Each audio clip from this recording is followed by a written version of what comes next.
Fantastic. Welcome, everyone. We're so excited to have you join us today. This is our September Parent Like a Pro Summit series of webinars, and you are joining our first webinar of the series. This webinar is going to be all about feeding.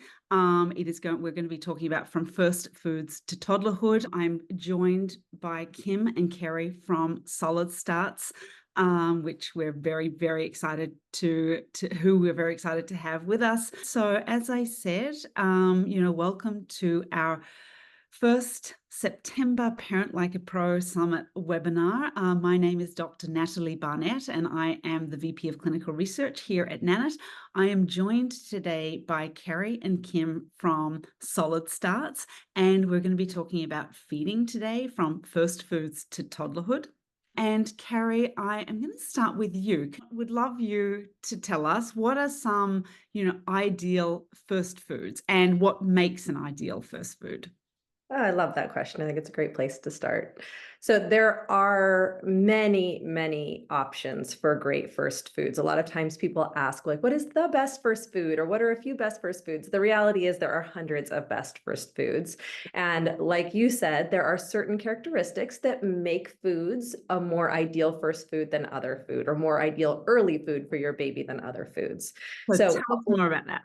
Yeah, so what we're looking for in first foods are foods that are ideally nutrient dense, that are seasonal, local, fresh to you, or available to you and your family. For Kim and I, one of the most important things are that they're foods that are important to you and your family. So they're flavors that you eat, flavors that you love, foods that have some type of meaning to you that you want to share with your baby and that you want to bring baby into for the family meal and the family flavors. These are all characteristics you can look for. And then the next thing that we really pay attention to is how readily baby can eat that food, how baby can pick that food up or successfully get it in their mouth or manage it in their mouth. So we're looking for foods that baby can either grasp with their whole hand, pick up and bring to their mouth so that they can manage it and explore it in their mouth on their own, or foods that can be loaded onto a spoon that will stick to a spoon that you can hand over to baby, or foods that baby can just put their hands right into, dip in, that will stick to their fingers and get to their mouth. Ideally, there are, like I said, so many different options out there, but a few that we enjoy are, for me, mango was one of the first foods that I fed my babies. I know Kim, it was pineapple for one of her kiddos, and fajitas, steak, for another one of her kiddos. So that's so interesting, which are not sort of typical, but like sort of traditional first foods that you would think of that people would typically try. So that's amazing. Totally. And I think people often think, oh, it has to be, it can only be soft. It can only be mashed. It can only be, a cereal, but that's not true. There are so many options. The important thing is that we prepare them in a way that is safe for baby. And we have our app that helps to make sure that people understand what it is that makes a food safe for baby. How do we prepare it in a way that's safe for baby? It's easy to get into your head that you think that there's perfect, right? You're going to look it up into a book and you're going to say on day one, we're going to do this and we're going to do it in this way. But starting solids is a milestone, just like everything else that we do with our babies, whether that is watching them roll for the first time or lift their head up. And you want to, if you can come up with a way to make this a really memorable experience, do it. Like the reason that my first daughter started with pineapple was because the first time I ever felt her move around when I was pregnant, I was eating pineapple. Oh, that's so sweet. So it just kind of felt right. My second little girl, it was fajitas, because we had recently moved to the Midwest and from California, and we were bringing her into a Taco Tuesday, which was something that we did in California all the time. So it had nothing in my mind to do with the actual food, but it was about the experience and bringing her into a life that we live together. And so that was absolutely what was, important to me to focus on. And I encourage you all to think about those kind of moments too. Yeah, I love that. But it can be extremely daunting for families when they're thinking about starting solids and when to start and what to start with and all of these things. Like there's a lot of, we know this very well, that there's a lot of pressure on new parents.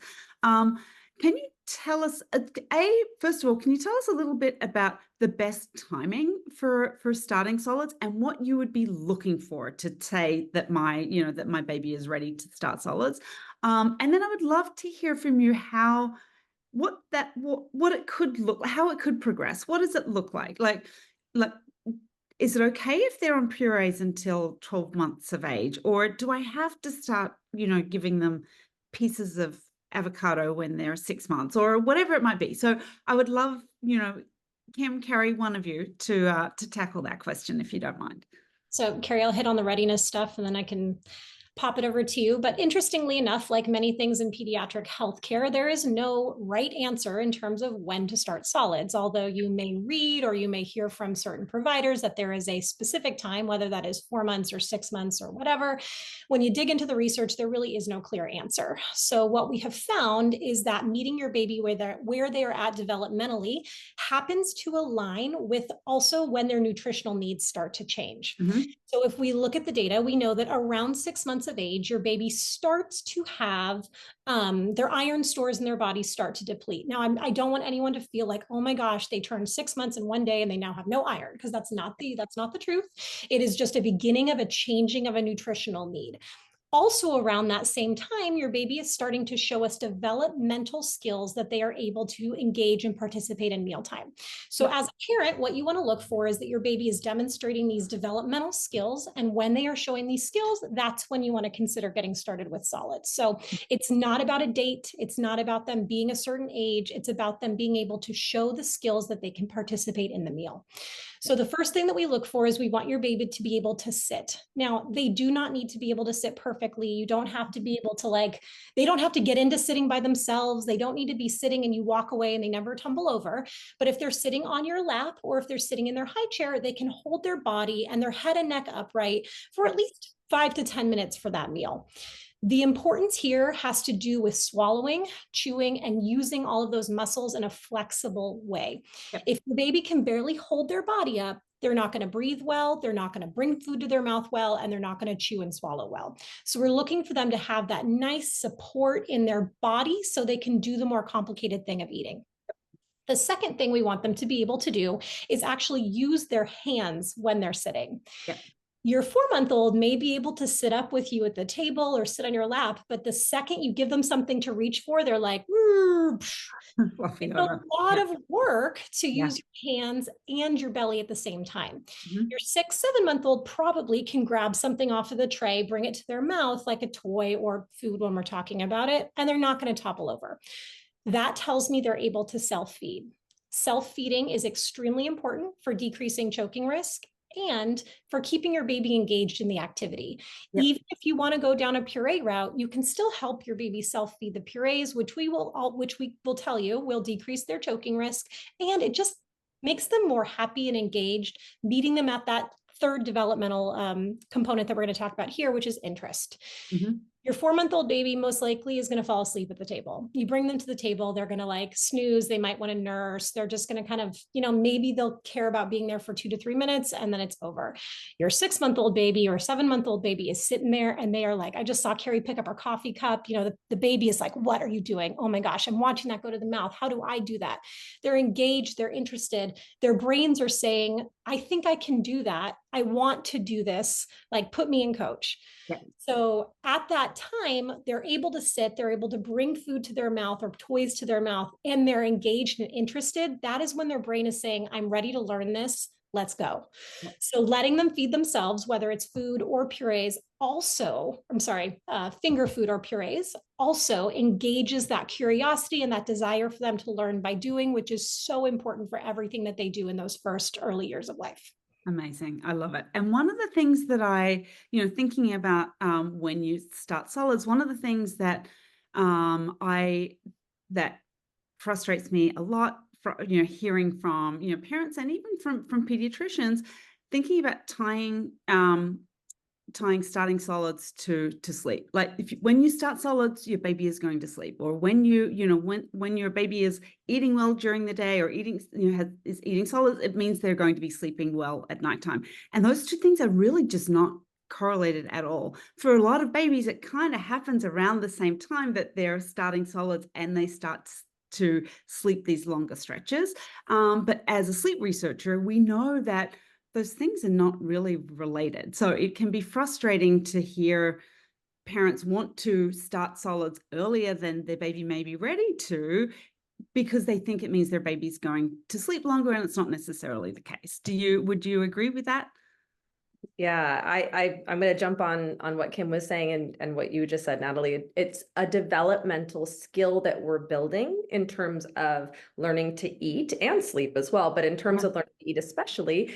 And those developmental skills take lots of time to hone. Eating is a complex activity. It requires the coordination of so many muscles and different body systems within baby's body that you want to give them plenty of time to do that. So we don't expect a young baby who's just getting started, whether it's at 4 months or at 6 months or 7 months, to be efficient in eating solid foods yet, to the extent that it will help them sleep better at night. So we know that breast feeds and bottle feeds are going to remain baby's primary source of nutrition and really the sort of foundation for their sleep during those first several months of baby learning to eat solid foods. So we would not expect baby to start solids and then have a big impact, a big change in their sleep, especially not a big improvement in their sleep, other than what you said, which is just that sometimes that correlates with around the same time developmentally.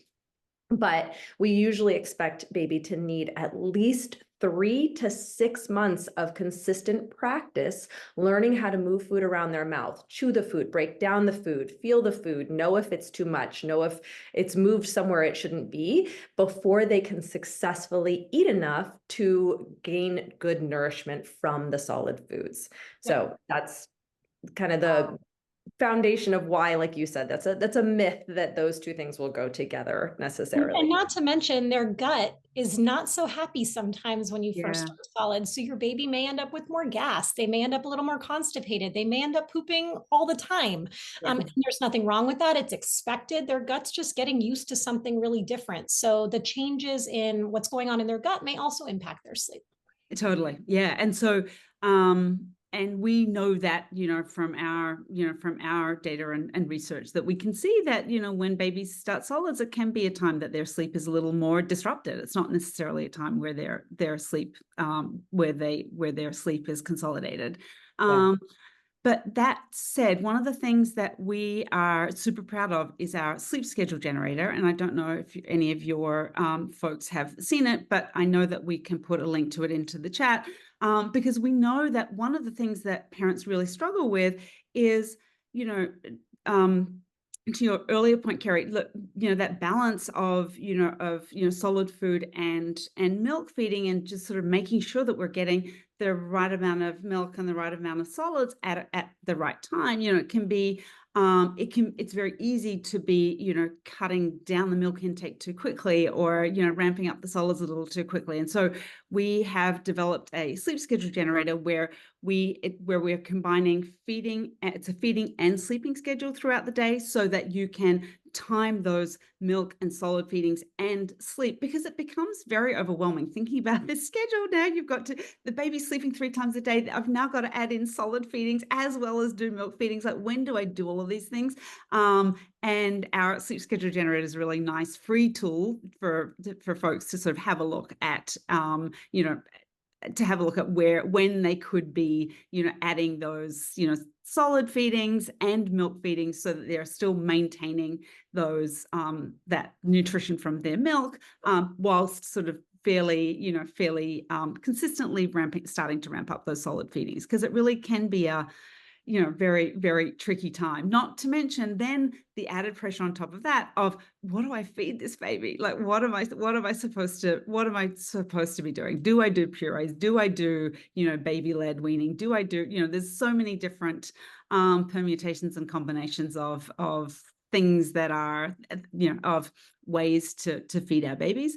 But I think, to your point, Carrie, there's no one perfect food. There's no one perfect way to feed a baby. And I kind of think we want to be empowering parents to be experimenting. Like, I don't want to eat the same thing every day, and your baby probably doesn't want to eat the same thing every day. But and I think people can be a little nervous about, introducing new foods. I would love, perhaps, Kim, you to talk about the new recommendations around introducing foods and whether because how often they folks should be introducing a new food, and what the old guidelines used to be and how that's changed slightly. Sure. So I think the most important thing for every parent listening right now is the number one best thing you can bring to the table is a really positive, open-minded attitude. Because if you show up to the table feeling really anxious, your baby's going to feel that, and it's not going to be the joyful mealtime that you're looking for. So when you're thinking about introducing foods and starting solids, think about how you're going to feel the most comfortable and have the least amount of anxiety, because that's what we want to bring to the table. So if that means starting with some softer mashed foods, and that's going to make you feel like you can show up and you can engage with your baby and this can be a positive experience, go for it. If you feel really open to starting with finger foods, awesome, we're there for you too. The point is just show up feeling really confident so your baby can feel that and they can also feel confident in their own skills. So please, everyone, make the decision that feels right to you. In terms of recommendations of introducing foods, I think you're probably referring to allergens or just timing of foods. And there was an old adage that you were supposed to introduce one food, wait 3 days, and then introduce another. Interestingly enough, when you dig in, there's no research behind that recommendation. It's just something that was always been told. And even when it comes down to introducing allergens, that does not hold up in the studies. So the new research from the American Academy of Allergy, Immunology, and Asthma, I think I got that right there, is essentially that you want to introduce your common allergens early. You want to give them 1 to 3 days, and you want to continue to keep those in the diet up until age 5, they say, for your best preventative benefits from introducing allergens. Wow. So the idea would be you introduce your allergen in a small amount. If assuming baby doesn't have a reaction, you want to introduce that same allergen a couple more times to in bigger volumes. And then you can assume that your baby is most likely tolerant of that allergen. Yep. After you've done that, you want to keep it in the rotation as often as you can to, again, get those best preventative benefits. So the literature is the strongest for egg, peanut, and dairy, but our allergists recommend trying to do as many of the common allergens as you possibly can. And those 9 common allergens are, and Carrie, you're probably gonna have to jump in here, but egg, dairy, peanut, wheat, tree nut, finned fish, shellfish, soy, sesame. Did I get them all? I did 9. Amazing. Amazing. All right. So Kim, I have a specific question on that. So you said give a small amount. So in my house, we eat a lot of eggs. So a small amount would be 1 whole egg. Can you tell me, but I'm guessing that's probably not a small amount. Can you quantify a little bit for us what would be a small amount, or whether it be egg or peanut or whatever we're starting, and there may be different amounts that are considered small or for the different foods. I would love a little more. Yeah, so our pediatric allergist recommends you can go as small as 1/8 of a teaspoon, but 1/4 of a teaspoon is completely fine for the first time. Right. Okay. And also keep in mind that they do not have to eat the entire thing. From the research she was just recently sharing with us, they need about 2 grams of the allergenic protein in a week for the system to have exposure. So if you make a scrambled egg for yourself, say you can, use a little bit of a fork to mash up a little bit of it. And if you give them about what you'd imagine to be 1/4 of a teaspoon or so, and that's how much you can present to them. You can present it on their tray, you can present it on your finger, as long as they are engaged, interested, and wanting to try it. But if they don't take the whole thing, try not to get really worried, oh my gosh, they have to have the whole amount. But starting small is essentially for if they have a reaction, the reaction, you'll be able to identify it quickly. They won't have a lot of the allergenic protein in their system, but then every time you offer it, you can continue to offer a little bit more. Yep. Okay, great. And would you recommend that folks offer that for breakfast or lunch, perhaps, rather than for dinner? Yeah, if you can make it work in your schedule early in the day is best, mostly because if your baby does have a reaction, it's way easier to get a hold of your medical team at 10 a.m. on a Tuesday than it is, 6 p.m. after the doors have closed in the office. Right. And if they have a reaction at 6 p.m., that can be a much more stressful situation. Yeah. Putting them to bed, that can feel really scary. So doing it in the morning is ideal. We know that everyone's lives are really complicated. And so, of course, make it work within your schedule, but morning is ideal. Yeah, amazing. And so how diligent should people be around introducing all of the allergens, right? Like, as in, would you recommend that they sort of prioritize 2 or 3 of them, or is it important that we get all of those 9 allergens introduced, in a 3-month period, for example? Dr. B, our allergist, would say, if you're going to do anything, prioritize the big 3: peanut, cow's milk or dairy, and egg. Got it. The rest of them, again, the literature is not as strong about, but those 3 are extremely important, and they're commonly in other foods. Yes. So if you're going to prioritize anything, egg, dairy, peanut. Amazing. That's really, really helpful information. That's awesome. And so the other thing that I wanted to just talk a little bit about was, so thinking about introducing allergens in a small way. What about thinking about introducing different textures?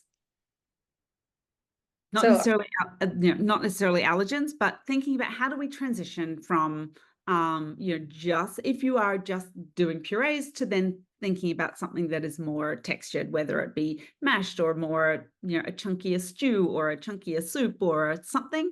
How do we make that? How do we make that transition? yeah, I like that question. So I want to jump in on that one if you're okay with that, Kim. I also want to go back to something else you said, Natalie, because I think it was important. But you and I had talked a while back about your guys' sleep schedule generator and our app and the tools that those present to parents. And Yeah. I just want to point out that there is so much flexibility when it comes to creating a schedule for a baby. There is so much flexibility when it comes to starting solids for a baby. Mhm. So we want parents to understand that any tool that you use should be individualized for your family and for your baby, following your baby's needs, following what works and feels best to you. 100%. Also know how stressed parents are, and we want to make sure that tools are available because, like you said, sometimes parents are like, just tell me what to do, just give me some guidance so I know what food to offer, or so that I know what time I should try to put them down for a nap. So that said, Kim and I have been working with babies for the past almost 20 years. We've worked with thousands of babies. I want families to understand that babies are incredibly resilient, and babies are born to do this. They're born to learn these skills. So when it comes to feeding baby, you can start with purees, you can start with finger foods,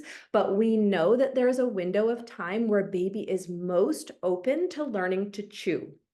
So you mentioned those textures.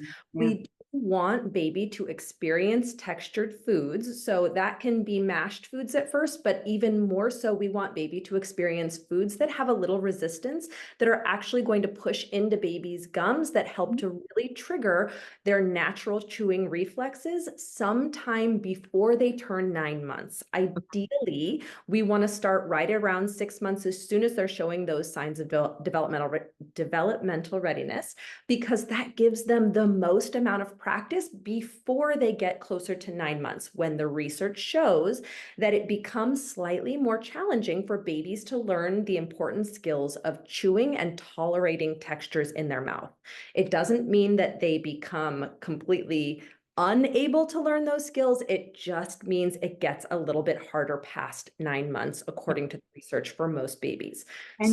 And Carrie, sorry, I just wanted to jump in there because we had a really interesting question in the chat that I want to get to that really ties really nicely to this. And this one family is saying that they have a 1-year-old who only eats really soft foods. How do we change that? What do we do? I'm not sure, he or she is saying, I don't know whether to keep practicing with harder foods or wait, or what we should do. So could you throw a little bit of advice around there? Because I know that there's a lot of families for whom that is the case. Babies are still on, all purees at 1 or 1.5. So, and it's tough for families. Yeah, so I'm going to hold that right here because I will get that. Right. And then just for anybody who's got a younger baby who's just getting started, again, perfectly fine to start with purees, perfectly fine to start with spoon feeding, perfectly fine to start wherever you feel comfortable and serve baby those foods for a few weeks, a few months, even, so that you build your confidence and baby gets started. But know that baby has a set of chewing reflexes and a set of protective mechanisms that allow them to learn this skill and to begin, if you're waiting for developmental readiness signs, like Kim said, to begin with finger foods as soon as you get started. So people often are like, wait, how can you serve a baby steak? How can you serve a baby, pineapple? I don't really understand how that works.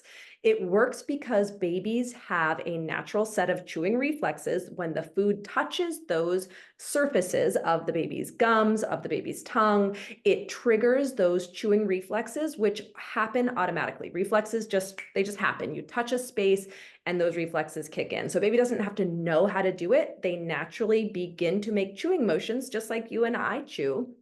Although those are very rudimentary movements at first, and they need time to build skill around those movements. They also have these sets of protective mechanisms, which help to keep food very forward in the mouth. It actually is quite difficult for a young baby to move a piece of food back. So while people are worried about choking, the reality is it's much more challenging for those foods to get towards baby's throat and anywhere near the airway than it is for those foods to simply move forward and back out of the mouth. Baby also has a set of protective mechanisms that help to gag the food forward, to push the food forward, to close the airway, to protect the airway in multiple ways as they explore food. So while it may sound really scary to let baby explore with a piece of food when they don't have any skill built, they do have those reflexes that help them learn how to chew, and they have the protective mechanisms that help to keep them safe as they do so. Those two things are most powerful between 6 and around 8 months old, which is why we want parents to move on to finger foods at some point in that time frame, rather than waiting past 9 months. Yep. I said, I'm going to get to what you were asking, Natalie, because I know that there are parents here who are like, oh my gosh, my baby's 9 months, 10 months, 12 months, 15 months, and we're still on soft foods, or we're still on mashes, or we haven't been able to move on. Yep. Kim and I worked for over a decade in large children's hospitals with children who had a variety of medical complexity and developmental needs that precluded them from moving on to finger foods in that time frame. So we know that babies and toddlers are still quite capable of learning those skills of chewing even past that window. That said, the research shows that it is likely to take a bit longer. So that parent who asked, should we be serving harder foods? What should we be doing here? Absolutely, yes. Your child is going to need lots of time to practice, and they're going to need some patience, and we would expect it to take a little bit longer for them. We would not want to rush them. We do not want to assume that they can't learn it and just simply stick with the soft foods. You need to try and strike a balance between serving foods that they are successful with and foods that stretch their skills. And know that firmer foods, and for families who are very nervous about this, Kim and I are really big fans of what we call resistive food teethers, which are foods that won't naturally break apart in your child's mouth. Even if I bit into it with my adult jaw strength, I wouldn't be able to bite a piece off of. So those are things like a mango pit. Those are things like a spare rib bone or a lamb shank. They're things that are food, but they're also not really foods that are going to end up in baby's belly. Yep. Those are phenomenal at triggering baby's chewing reflexes and your toddler's chewing reflexes. So if you have a child who's a little bit older, who has not made that jump yet to finger foods, and you're like, I am just not confident that they have those protective reflexes and that they're going to be able to protect their airways, start with resistive food teethers that will not break apart in your child's mouth, so that it helps trigger those chewing reflexes without the risk. So, for example, you're saying give them a mango pit to be sucking on and chewing on, or maybe even an avocado pit that still has all the avocado around it that they could play around with, that kind of thing? Or so yes to the mango. The avocado is small enough that I probably wouldn't go, and avocado is not quite firm enough. What we want is a lot of firm pressure to baby's jaw, to their gums, that help to trigger those proprioceptive receptors to chew. So we want things that have a lot of resistance. So actually a well-cooked strip of steak cut very thick is a phenomenal thing that helps to get baby chewing. It gets your child's jaw moving in the way that we want their jaw to move, and it also engages their tongue. The beautiful thing about those foods is that they also provide a ton of sensory, tactile input all around baby's mouth. So it triggers multiple receptors, not just like if you imagine a little piece of food triggers a few of the receptors. Yeah. We want baby's mouth to light up with those sensory receptors, being like, here's the food, here's what's going on, which creates a really nice mental map in baby's brain. Yes, got it. I used to give corn on the cob is a good one. If you're nervous, cut the kernels off, but corn on the cob. Yep, yep. I used to give my babies toast crusts of toast, or even a piece of baguette that had, I always would put butter and Vegemite on it. I'm from Australia, and so even though my kids were all born here, I wanted them to learn to like Vegemite, and they all love Vegemite. But if you haven't had Vegemite as a child, you're never going to eat it, never going to like it. So I love that. That's such a good example of the fact that young babies are incredibly amenable to flavor in a way that older babies and toddlers often are not. And the research is very clear that serving those big flavors, the flavors that you do not think that a baby could possibly like, raw onion, Vegemite, big, unusual flavors early and often will make it extremely likely that your toddler will continue to accept and enjoy those flavors in childhood. Love it. Okay. Perry, I just want to get back to our question just briefly about the mum with the 12-month-old who's just eating soft foods. When would you recommend that someone talk to a feeding specialist? Yeah, that's a great question. So if you are trying these strategies, you've been giving your child some time to learn how to chew and they're just not getting it. So you hit 15 months, 16 months, and you're like, gosh, they just don't seem to be making any progress with those foods.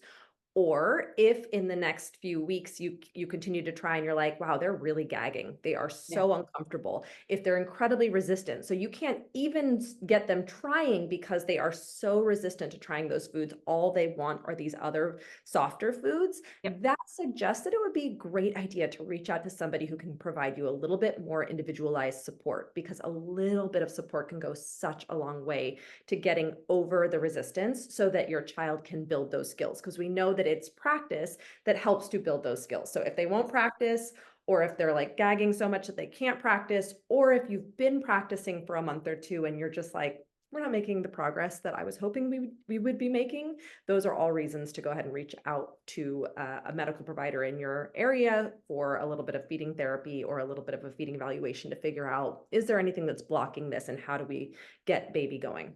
I do want to mention this just because it pops on to what Carrie just said, and this is not something that a lot of medical providers and honestly feeding therapists think about, especially in this 12 to 18 month window. If your baby is still taking a lot of bottles or nursing a lot, or if they are taking a lot of purees, they may not have interest in the table food because they're just full. And so of course, it's a really hard catch-22 if you want to make sure they eat enough, but we also have to give them a little bit of a hunger motivation to actually explore. And especially for those of you that are extended breastfeeding. I mean, Carrie and I both breastfed our children into toddlerhood, and so we both lived this life as well. But if your baby's nursing your toddler is nursing a whole lot, they know how to get their tummy just full enough to kind of continue to move through the day. So you may have to be a little bit, I don't want to say push them, but give them a little bit of an opportunity to feel some hunger so they're actually willing to explore the food. And I wish this was something that more medical providers brought up because it's something that we do see a lot. Yep. And Kim, I just want to call out the sleep schedule generator again, because we were very thoughtful in for that particular reason, to make sure that we spaced out the solid feedings and the milk feedings so that baby is going to be hungry enough for solids. I'm not going to suggest that they have a solid feeding 5 minutes after they had after they had their bottle or they had a breastfeed. They're just not going to be hungry. So, and it's not going to be successful and it's not going to feel good. We want this process to be enjoyable and as stress-free as it can be. We don't want it to be just sort of another burden and something that you're not looking forward to because your baby's resistant, and when it could just be a timing issue, where we just want to make sure that they're a little bit hungrier. I just want to get back. I want to kind of preempt our mum who had the baby who was still on the soft foods. I would love if you could give, and I know we gave some examples of some things that they could kind of could chew on. But could you give us some examples of some of the foods with sort of different types of textures, or just ideas of different things that people might be able to try? Like, because we don't want to go, I worry that people are just a little unsure about going from, puree to steak and kind of what's in between, and what does it look like in between? Now that probably feels really scary, right? So the transition from purees to finger foods is one of the most common transitions that many families go through. And if you ask your pediatrician how to do it, they have zero idea. Yeah. And when Carrie and I first started this work with solid starts, we took a long time digging into the oral motor components here, the research on behavior here, to figure out kind of what things really work. And I want you to think about this in terms of how your child learns to do anything else. We learn big skills before small skills. Mhm. So if your baby or your child is going to learn to catch a ball, they're first going to learn to catch a beach ball before they figure out how to catch a golf ball. So when the recommendation is to go from purees to, say, a puff or a teeny tiny little piece of food, their brain doesn't yet have a really beautiful understanding of what's going on in their mouth and how to move those things around to even figure out that that teeny tiny piece of food is there. And I know that this can be really hard to, there's like, no, that doesn't make sense. No way. But in the same way that they need that big ball to figure out how to do the big movement, they need the same thing with food too. So if you're transitioning from purees to finger foods, Carrie and I would typically recommend to go really big at first. So even if you're talking about a 12, 13-month-old, or if you're talking about your 9-month-old, going big gives them the opportunity to not only figure out how to pick it up and bring it to their mouth, but that big piece of food gives a ton of sensory feedback, like Carrie was talking about, to the inside of their mouth, so their tongue and their jaw and their lips can figure out what the heck to do with it. That teeny piece of food gives the brain only a little bit of feedback. It's way more likely that that piece of food will get ignored, or it'll be really hard for the brain to figure out where it is and how it moves around. That big piece of food, on the other hand, is giving those sensory receptors so much information, helping the brain figure out what to do with the food. So we'd always recommend to go big at first, do tons of modeling, eat the same foods with your baby at the same time, so they see, oh, dad picks that up and puts it in his mouth and he does this thing with his gums. Okay, I think I can do that too.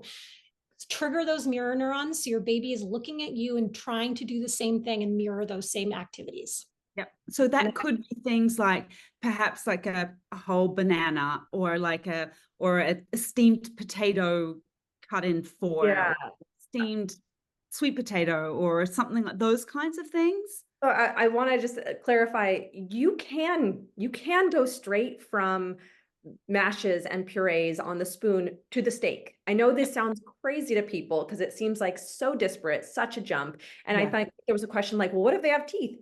Even with teeth, the chewing reflexes are still there. The protective reflexes are still there. Teeth don't actually impact learning to eat the way adults believe that they do. So you can make that jump. It is also perfectly fine to go from mashes and purees to what we call soft finger foods. So things that are very easily mashed with the thumb, or mashed between the thumb and the first finger. If you were to squeeze it, it would just spread and mash. So you mentioned a banana, that's a great option. Avocado, a great option. Any squash that's been roasted or that's been cooked well, that just mashes when you press into it, another great option. Broccoli, cauliflower that's been well steamed. These are high texture, very great options for triggering chewing reflexes. Any of these foods make wonderful, big sensory input, big learning opportunities for baby. Even something like a very soft, ripe pear cut in half or even left whole, where you take a bite out of it. These things give your baby a ton of sensory input, but they're really big. So they're really motivating. They are great at triggering chewing reflexes. So I would suggest, if it's too much for you to be like, no, wait, I'm not going straight to the steak, start with those softer but bigger pieces of food. So if you're going to go with a squash, you might cut it into a really big chunk of squash that baby's going to have to pick up and bring to their mouth. You want them to bite into it, but if they're used to a puree and they're used to a mash, you want it to basically mash really quickly in their mouth, even if all they're doing is pushing their tongue against their palate, which is a really common first step in chewing. In order to successfully and really efficiently chew, we need to use the side of our mouth. We need to use not necessarily even the molars, but where the molars will eventually come in. So we can mash really well with our gums over there as well. Not right in front, but almost all babies at first will chew right in front. So they should be able to mash those foods with the tongue and the roof of their mouth if they are putting them in their mouth at first and just exploring there. Amazing. Okay, I love it. Now, we've talked a lot about a lot about fruits and vegetables. Can you tell us, how do we ensure that we're building a healthy foundation for eating and a relationship to food with our babies? Can you talk a little to that? I'm going to punt this to Carrie. I think this is one of Carrie's favorite topics. Sorry, I was totally looking at the chat. So just how to create a healthy or like a positive relationship. Okay. Yeah, this is a very near and dear topic to my heart, because anything that we do that brings us joy that we want to share with baby, you need to make sure baby is experiencing the joy. And when it comes to starting solids, it's very easy to get caught up and stuck in the nitty-gritty. Am I serving the right foods? Are they getting all the nutrients they need? Did I give them the right amount? Was it too much? Was it not enough? When the reality is, what we want is for baby to experience the fun, the social, the joy aspects of being at the table with us over and over and over again. So it does not matter in those first several meals, in those first several months of meals, whether baby takes 1 bite, 0 bites, or 20 bites. It's all just building skill of being at the table, staying seated, watching you, picking up the food, touching the food. Anything they do at the table, beyond, I guess, just scream and cry, anytime they come to the table calmly and they watch and they sit and they explore at all, it's a win. So those types of experiences build one after the other, and they help create pathways in the brain that connect safety, comfort, joy, socialization, just feelings of warmth and well-being with food. And we need to make that connection really firm in baby's brain before we can expect them to grow into a toddler who's willing to come to the table and eat with us. Yeah, no, I love that. I really, really love that. And one of the questions I saw in the chat was, how do you know that your baby's had enough to eat? When do you stop feeding? Like, can you talk, can Kim or Carrie, one of you talk to, how much we should be feeding our babies?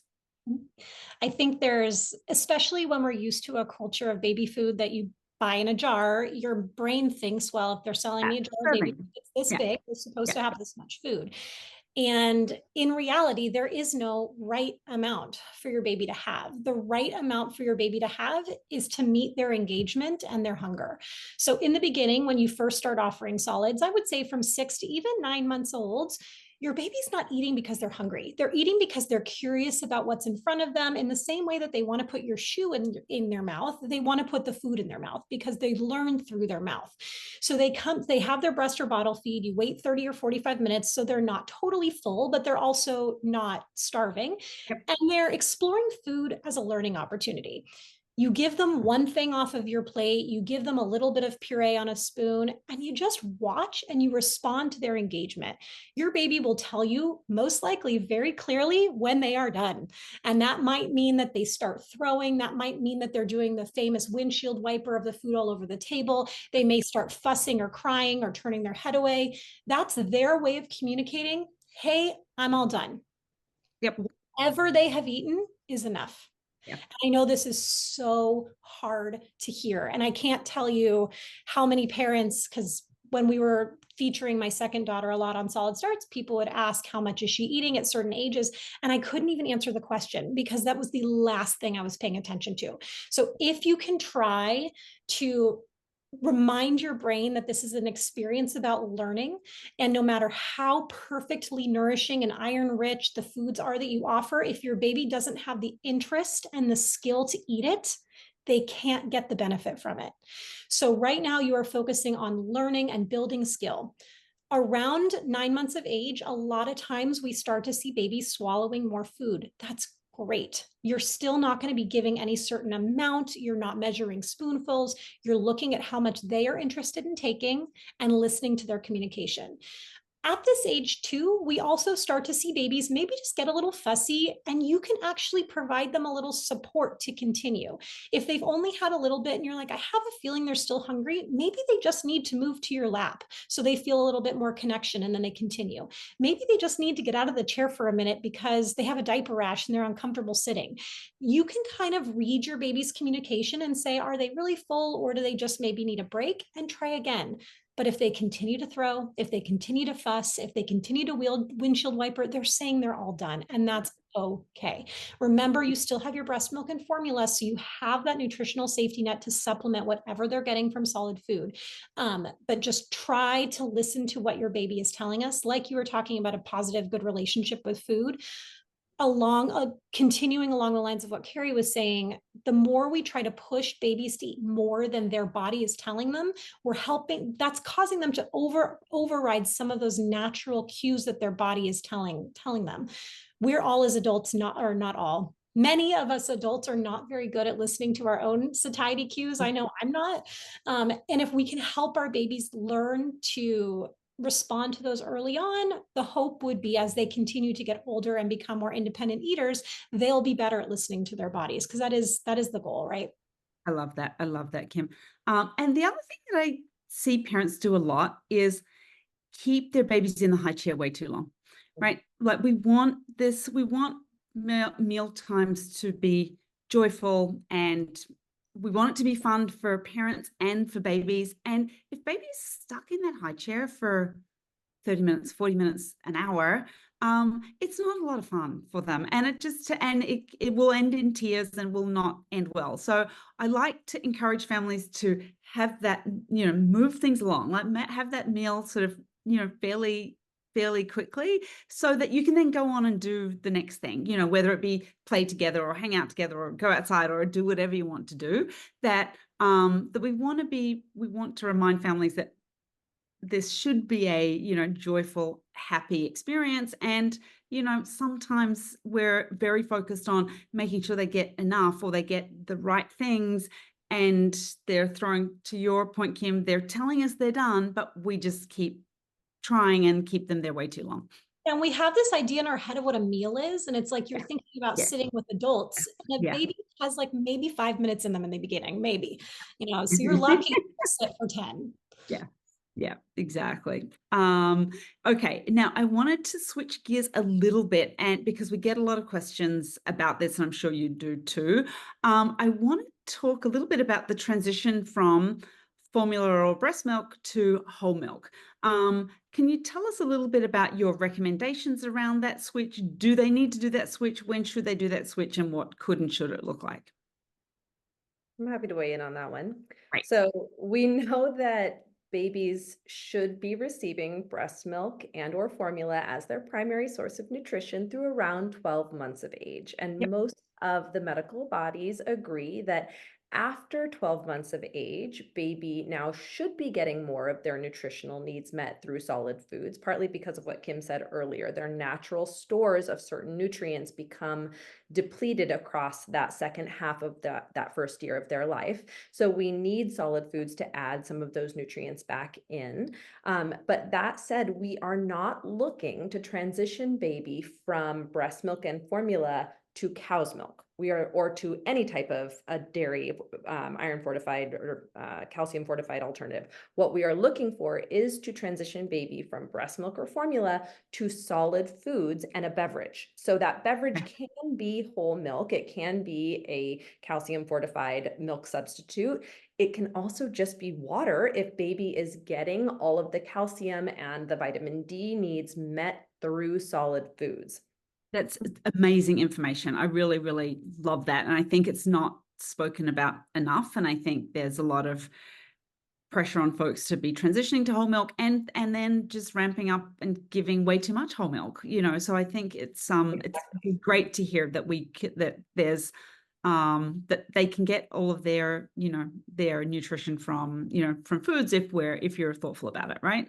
Yeah, it's such an impulse to want to sub the cow's milk for the Yeah. formula. So I get it. That's what baby's been doing. Yeah. They've been drinking their nutrients, but it is a huge barrier to eating other foods when a toddler is consuming too much cow's milk, a milk alternative, or breast milk or Or breast formula. milk. Yeah. Yeah. So Yeah. oftentimes you need to balance that with helping to increase their interest in solid foods. Yep. I love And, that. and Yeah. a lot of milk can also cause constipation, and at worst, it can cause iron deficiency anemia. So our medical team that we work with tends to recommend no more than 16 ounces a day. I think the AAP says up to 24. But if you look at the USDA, the US Dietary Association's guidelines, they actually they say 16 ounces of dairy product, which would include things like cheese and yogurt. So erring on the low side is completely okay. If your toddler will not drink milk, it's okay. You can get those dairy or that calcium and vitamin D through other food. There's a lot of calcium rich foods that are not necessarily dairy, right? So, and the other thing that something just popped up in the chat, can you tell us a little bit, can you tell us when they should be starting water? And someone is asking about juices, which I would love to get your take on. So water is not necessary from 6 months to 12 months because breast milk and formula are quite hydrating, although it is perfectly fine to introduce small amounts of water starting as soon as your baby transitions to solids, primarily for the practice with the cup. So you can put it into an open cup, a straw cup, or a sippy cup, any type of cup that you want your child to learn how to use, and practice with the water at meal times. So you usually recommend 1 to 4 ounces max throughout the day for a 6-month-old to 12-month-old baby. And if it's really hot out, it's perfectly fine to give them a little bit more. I think the AAP actually has a slightly higher water limit, like they go up to like 6 or 8 ounces or something like that. So if we are on the side of caution with the 4 ounces because we don't want to displace the essential nutrients and the calories that baby should be getting from breast milk or formula with something like water, which is hydrating but doesn't have those nutrients. So you can also just skip water during that time and use breast milk or formula in the cup. When it comes to juices, we recommend waiting until at least the baby is 12 months and older, simply because juices are sweet and very attractive to baby, and they will, just like water, can displace very important nutrients and calories from breast milk or formula. And unlike a food, like if you give baby a piece of steak or a whole piece of fruit, baby is self-limiting because it's challenging to chew those items. So they're not going to get in a lot. Baby has the skills of sucking. That is what they've got down. So they can drink large amounts of juice or water very quickly, very efficiently, and that can very easily displace those other things. So you'll occasionally hear doctors recommending juice for constipation, small amounts of juice in that situation, as long as your doctor has approved it for your baby, is likely fine. But I found this interesting. I worked in a doctor's office as a support to the pediatricians for many years, and what they had said was that the juice actually agitates baby's stomach lining, which helps with constipation and helps get them pooping. So it's not actually ideal for younger babies. We do want to stick with water or stick with hydrating fruits and vegetables rather than with juices. And then after 12 months old, just keep in mind again, juices can displace a child's interest in other types of foods because juices are so easy to consume. So they're not necessary. Also totally fine to serve small amounts at a meal, or cut the juice a little bit with water so it's not quite as sweet if your child is resistant to water as they get a little bit older. Okay. All right. Great. Kim, do you have a juice philosophy? No, I hop on Carrie's train there. I feel like if juice isn't something that you have in your house, it's completely okay to not offer it to your children. Definitely definitely avoid giving this in any sort of bottle or nipple, because that amount of sugar exposure to the teeth is not good. It's not good. Carrie and I very much try to have a message of balance and variety in our lives. And there's no such thing as good food and bad food. And juice is delicious. And having some fresh squeezed orange juices is an amazing thing to do on Saturday morning. Just keep in mind that those juice. Juice is higher in sugar. It is easy for a child to really, really, really like it, and drink a lot of it. So just thinking about those things in moderation, and just don't feel like you have to go out of your way and buy all of this kid juice for your baby or your child, because they don't need it. But if you'd like to share some juice with your child, like, again, everyone loves some like amazing apple cider that you have in the fall, right? It's great to share those beautiful things with your child, but relying more on water is kind of the direction we tend to go. Great. I love it. I love it. Okay. Now unfortunately, we are going to have to wrap up. So thank you, everyone. It was so lovely to see you both again. And we hope everyone has a great day. Amazing. Thank you for Thanks, having us. Nanit. Bye.